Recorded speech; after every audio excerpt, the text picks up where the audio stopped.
जाकिर नायक का मामला हो या अभी हालिया दिनों में उत्तर प्रदेश पुलिस के जरिए कुछ मौलानाओं को गिरफ्तार करने का मामला हो, तमाम मामलों में ये देखने में आया कि मुस्लिम तंजीमें बहुत ही कम बोलती हुई नजर आई, ज़्यादातर खामोशी नजर आई उलमा इकराम के जरिए।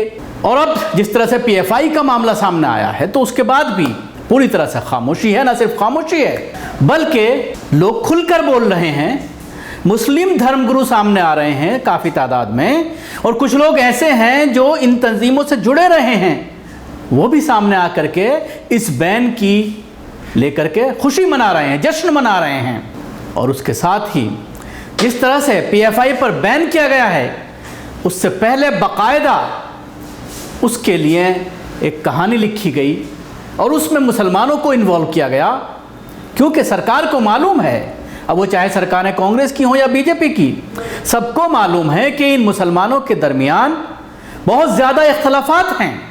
कोई तंजीम दूसरी तंजीम को देखना नहीं चाहती और अपना दुश्मन समझती है। तंजीम का सरबराह दूसरी तंजीमों के सरबराह को दुश्मन समझता है और उनको नीचा दिखाने के लिए तमाम तरह की चीज़ें की जाती हैं, तमाम तरह के मीडिया का इस्तेमाल किया जाता है, ख़ासतौर से उर्दू अखबारात का इस्तेमाल किया जाता है और उस पर लाखों करोड़ों रुपए खर्च किए जाते हैं बड़ी बड़ी तंजीमों के ज़रिए। और उसके साथ ही मसले की इख्तलाफात के बारे में भी सरकार को अच्छी तरह से मालूम है। मुख्तलिफ एजेंसियाँ हैं सरकार की जिनके ज़रिए सरकार बाखबर रहती है कि किस तरह से इख्तलाफात चल रहे हैं। ख्वाह कितने ही दावे किए जाएं 2014 के बाद कि मुसलमान एक प्लेटफॉर्म पर आने की कोशिश कर रहा है, लेकिन आज जब PFI पर बैन लगा है तो उसके बाद ये बात पूरी तरह से स्पष्ट हो गई है कि अभी भी इख्तलाफात पूरी तरह से कायम हैं। अब आइए इस पूरे मामले की तरफ मैं लेकर के चलता हूं। मैं इस प्रोग्राम में अपने इस एंकर में मैं आपको पूरा बताना चाहूँगा कि किन किन लोगों ने साजिश रची पर्दे के पीछे, और आज जिस तरह के बयानात इनके ज़रिए किए जा रहे हैं। असदुद्दीन ओवैसी से लेकर के तस्लीम रहमानी जो पहले SDPI के बाकायदा पदाधिकारी थे, वो भी आज ये कह रहे हैं कि SDPI पर भी बैन लगना चाहिए। असदुद्दीन ओवैसी ये कह रहे हैं कि बैन गलत है, लेकिन जो उनका काम करने का तरीका है मैं उसका समर्थन नहीं करता। और उसके साथ ही मैं ये भी बताने की कोशिश करूंगा कि हिंदूवादी संगठनों को लेकर कब कब सरकारी रिपोर्ट जो सामने आई हैं, कुछ फोटोग्राफ्स आपको दिखाना चाहूँगा कि पूरी तरह से ये साबित होता है कि आतंकी गतिविधियों में RSS के लोग, हिंदूवादी संगठनों के लोग लिप्त रहे हैं। बाकायदा प्रूफ के साथ मैं आपको इस पूरे प्रोग्राम में आपको बताऊँगा। बने रहिए न्यूज़मैक्स के साथ। अगर आप ये वीडियो YouTube पर देख रहे हैं तो चैनल को सब्सक्राइब करें, उसके साथ ही Facebook पर अगर आप देख रहे हैं तो पेज को लाइक करें। मुस्लिम तंजीमों या मुसलमानों पर हमला करने या कार्रवाई करने से पहले सरकार ने बाकायदा प्लानिंग कर मुसलमानों के खिलाफ हमेशा मुसलमानों का ही इस्तेमाल किया है, जिसमें कुछ मुस्लिम अफराद के अलावा मुस्लिम तंजीमें और करता धरता मुसलमानों के नेता जो हैं या उलमा, खूब इस्तेमाल इनका किया गया है। सरकार को मालूम है कि मुसलमान मसलक में बटा हुआ है और एक दूसरे की कब्रें खोदने में लगा रहता है, ज़रा सा भी इख्तलाफ एक दूसरे को गवारा नहीं है। इसलिए तो जब सरकार चाहती है किसी को भी गिरफ्तार कर लेती है, चाहे वो किसी भी पार्टी की सरकार हो, कांग्रेस हो, बीजेपी। इस मामले में कहीं और ज़्यादा आगे है।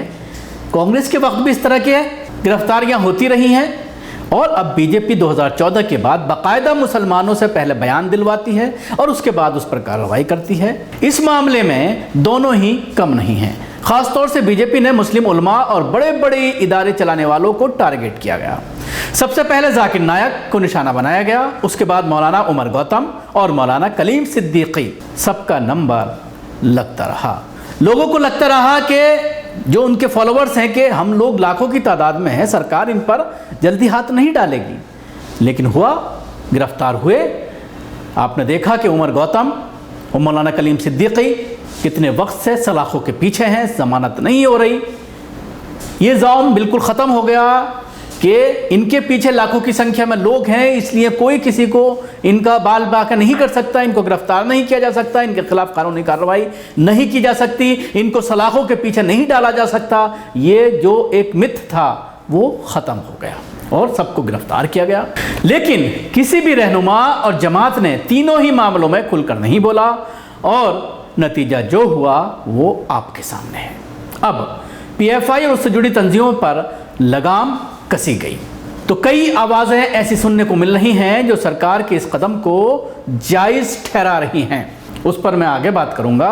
लेकिन अभी एक हिंदुस्तान टाइम्स में शिशिर गुप्ता का एक आर्टिकल नज़र से गुजरा, जिसके बाद आप इस पूरे आर्टिकल में जो खुलासे किए गए हैं और पिछले कुछ दिनों की सियासत पर अगर आप निगाह डालेंगे, मुसलमानों के जो प्रोग्राम्स किए जा रहे थे, मुस्लिम उलमा इकराम के जरिए जो बयानात दिए जा रहे थे, उसको अब इस आर्टिकल की रो में अगर आप देखेंगे तो आपको लगेगा कि इस बैन के लिए बाकायदा मुस्लिम तंजीमें, उलमा इकराम और उसके साथ कई मसलक के लोगों को इस्तेमाल किया गया और ये एक मैसेज देने की कोशिश की गई कि पीएफआई के जो लोग हैं वो एक खास मसलक से ताल्लुक़ रखते हैं, इसलिए दूसरे मसालिक के लोग उनके खिलाफ हैं।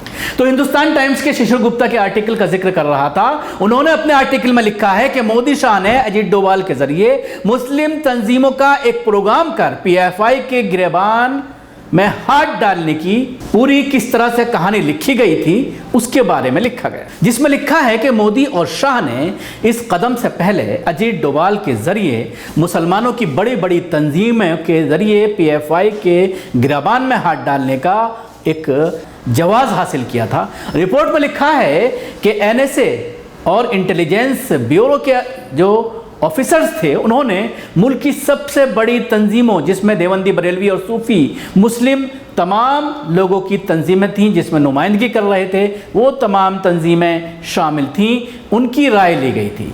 इन तमाम तंजीमों से जब राय ली गई तो उसमें यह बात निकल कर सामने आई कि पीएफआई जो है उसका फिरकावाराना फैलाने के लिए किस तरह का रोल है, उसको लेकर इन तंजीमों में कहीं ना कहीं बयानों में इख्तलाफ था, एक दूसरे से मैच नहीं खा रहे थे। इसके साथ ही कुछ तंजीमों के जरिए पीएफआई के ऊपर यह आरोप लगाया गया कि ये वहाबी और सल्फी एजेंडे पर अमल कर रहे हैं। वहाबी और सल्फी एजेंडा, ये भी, इसको भी आप जानते होंगे, अगर नहीं जानते हैं तो एक लाइन में मैं आपको बताना चाहूँगा।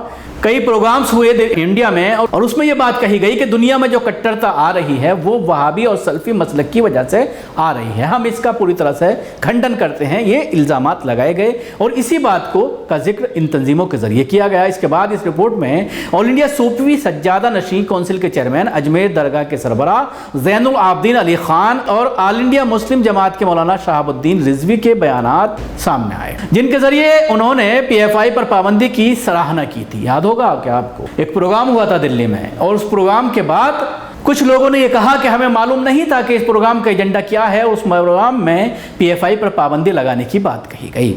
एक चीज और इस रिपोर्ट में काबिल गौर है कि इसमें पीएफआई के बारे में साफ तौर पर लिखा है कि वो सल्फी वहाबी तंजीमों के एजेंडे पर अमल पैरा है। हालांकि एक वीडियो हिंदुस्तान के एक बड़े सल्फी आलिम की भी पब्लिक डोमेन में है, काफ़ी वो वायरल हो रहा है, जिसमें वो वाज़े तौर पर कह रहे हैं कि तंजीम और इससे जुड़ी हुई जितनी भी तंजीमें हैं वो जमात इस्लामी और हमास के एजेंडे पर काम कर रही हैं, यानी सल्फी एजेंडे पर काम नहीं कर रही। इस तरह का बयान उनके ज़रिए दिया गया था।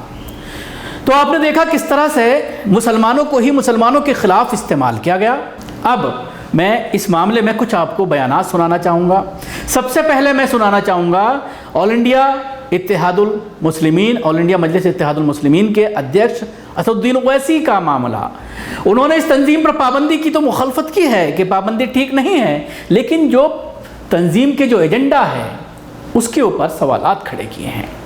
इसके अलावा राष्ट्रीय अध्यक्ष मुस्लिम महामंच फरहत अली खान का छोटा सा क्लिप आपको दिखाना चाहूँगा और उसके साथ साथ सूफी इस्लामिक बोर्ड के राष्ट्रीय प्रवक्ता कशिश वारसी का, दोनों का बैक टू बैक मैं आपको सुनाना चाहूँगा, बल्कि मौलाना साजिद रशीदी का भी इसी में साथ आपको सुन लीजिए। तीनों ने जिस तरह से पीएफआई पर जो पाबंदी लगाई है उसका समर्थन किया है।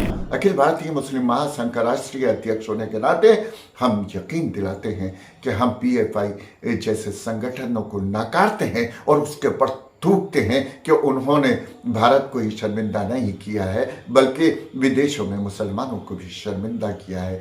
हमें खुशी है कि देश की सरकार ने इनके खिलाफ कार्रवाई करी और हम ऐसे हर संगठन के खिलाफ जो इस्लाम को बदनाम करेंगे, देश के खिलाफ नौजवानों को खड़ा करेंगे, हम उनके लिए लड़ाई लड़ रहे हैं, लड़ते रहेंगे और आगे भी लड़ते रहेंगे। आज ये खबर सुनने को मिली कि पीएफआई पर सरकार ने बैन लगा दिया है। हम उसका इमाम एसोसिएशन की तरफ से स्वागत करते हैं। और अगर इस तरह की कोई गतिविधि पहले से एजेंसियों की नज़र में थी या सरकार की नज़र में थी तो ये काम बहुत पहले हो जाना चाहिए था।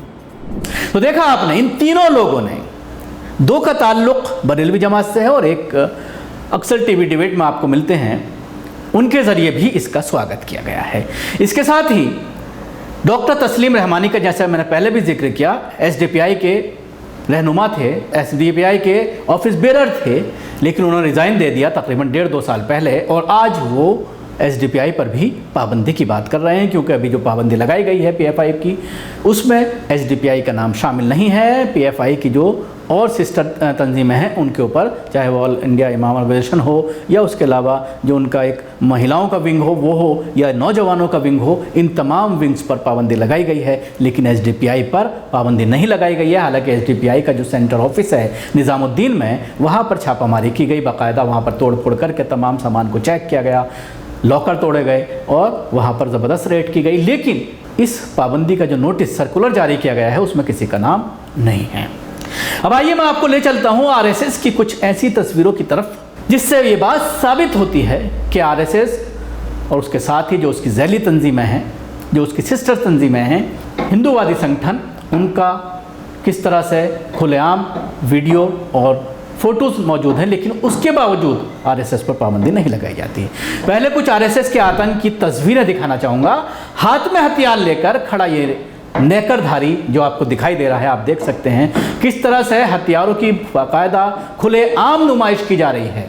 दूसरे फोटो में छोटी छोटी बच्चियां स्कूल ड्रेस में भगवा दुपट्टा पहने हुए हैं और हाथ में तलवार लिए हुए हैं। अब आप जो अपने टीवी स्क्रीन पर ये 5 तस्वीरें देख रहे हैं, इसमें आप देख सकते हैं किस तरह से खुलेआम हथियार की नुमाइश की जा रही है। अगर इस तरह की नुमाइश किसी मुसलमानों के प्रोग्राम में की गई होती तो उसका क्या हाल होता, कितनी धाराएं लगती कि 20-20, 25-25 साल मुसलमानों की जमानत नहीं होती। और ये तस्वीरें पब्लिक डोमेन में मौजूद हैं, बाकायदा इसमें एक एंकर भी मौजूद है जो खुलेआम बैठ करके टीवी पर मुसलमानों के खिलाफ नफरत बांटता है, धर्म संसद करके मुसलमानों के खिलाफ जिस तरह के बयानात देता है, बच्चियों के खिलाफ जिस तरह के बयानात देता है, लेकिन उसके बावजूद ना तो कोई कोर्ट एक्शन लेती, ना ही पुलिस, ना ही प्रशासन कोई एक्शन नहीं लेता। और अगर इस तरह की कोई हरकत मुसलमानों के जरिए की जाती है तो उसके घरों पर बुलडोजर चला दिया जाता है। इसके साथ ही मैं आपको दिखाना चाहूँगा 2013 23 जनवरी का ये फोटो आप हिंदुस्तान का देख रहे हैं और हिंदी का जो अखबार है। शिंदे उस वक्त गृह मंत्री हुआ करते थे, उन्होंने एक बयान दिया था जिसको लेकर बवाल हुआ था और उसको सही बताया गया था उस वक्त के गृह मंत्री आर.के. सिंह, जो अब भाजपा सरकार में केंद्र में मंत्री हैं। उन्होंने कहा था किस तरह से कि शिंदे के संघ और आरएसएस से आतंकी गतिविधियों में लिप्त होने के बयान का उन्होंने समर्थन किया था।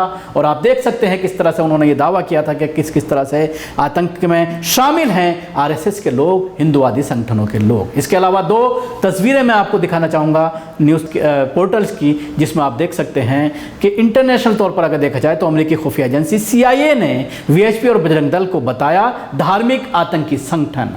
ये सारी चीज़ें पब्लिक डोमेन में मौजूद हैं, सबूत मौजूद हैं। इसके अलावा हालिया दिनों में एक बयान सामने आया, एक आरएसएस का पुराना कार्यकर्ता, उसने आकर के बाकायदा एक एफिडेविट कोर्ट में दिया, बयान दिया, किसी चैनल पर बहस नहीं हुई सिवाय सोशल मीडिया पर उसको चलाया गया।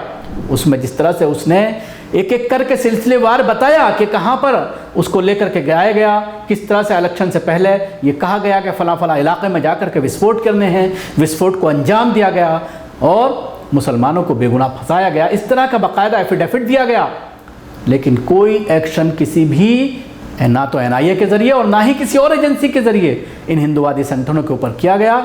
और आज भी जिस तरह की नफरत इनके ज़रिए लगातार फैलाई जा रही है, तो आप अंदाज़ा लगा सकते हैं कि किस तरह का खेल देश में चल रहा है। शुक्रिया। आपको हमारी कोशिश कैसी लगी ज़रूर बताएं। हमारे यूट्यूब चैनल को सब्सक्राइब करना ना भूलें। इसके साथ ही बेल आइकन जरूर दबाएं। अगर आप वीडियो फेसबुक पर देख रहे हैं तो पेज को लाइक करें, उसके साथ ही फॉलो भी करें। धन्यवाद।